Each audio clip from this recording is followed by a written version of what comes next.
समर्थ रामदास स्वामी पंचक बंधन पंचक सर्व काळ शेंडा मुळा येत जातसे मुंगळा तैशा का कारसी येर झारा शरण जावे रघुवीरा हाती धरुणिया सुत खाली वरती येत जात दास म्हणे जळावरी जैसी फिरती की भिंगोरी पायी लावूनिया दोरी भोंगा बांधिला लेंकुरी तैसे पावसी बंधन मग तुझला सोडिल कोण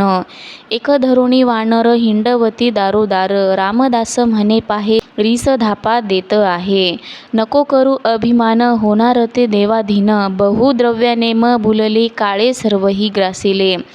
जे म्हणती मी शक्त तेने जाहले आसक्त रामदास सांगे वाट कैसा होईल शेवट डोळा अज्ञान झांपडी पायी देह बुद्धी बेडी असे अज्ञान पशुजना जुंपी येले संसार घाणा खांदी ओझे विषयाचे पाठी फटके सुख दुःखाचे रामी रामदास म्हणे व्यर्थ गेले त्याचे जिने आले संसाराचे ज्ञान तेने झाले समाधान सकळ साराचेही सार ऐसा माझा हा संसार कैंचा देव कैंचा धर्म तीर्थयात्रा कैंचा भ्रम कैंचे ज्ञान कैंचे ध्यान अन्न हिंची समाधान व्यर्थ गेला रे लौकिकी येणे पोट भरे नाकी रामी रामदास भले आम्हा सौख्य हो मानले मन कल्पनेचे बरोबरी मन सर्व काळ करी स्वप्न सत्याची वाटले दृढ जीवेंसी धरिले अवघा माईक विचार नाना मंदिर सुंदर तोची मानिला साचार दिव्यांबर मनोहर जीव सुखे सुखावला थोर आनंद मानिला रामदास म्हणे मंद लिंग देहाचा आनंद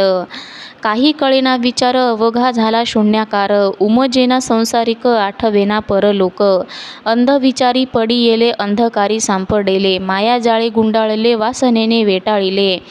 कामक्रोधे जाजावले मद मत्सरे पिडिले रामी रामदास म्हणे अज्ञानाची ही लक्षणे अंध अंधारी बैसले त्यांसी हाते पालविले त्यांसी कळेना त्यांची वृत्ती निवळेना संत संघाचे बोलणे संसारिक काय जाणे म्हणे रामी रामदास केला नसता अभ्यास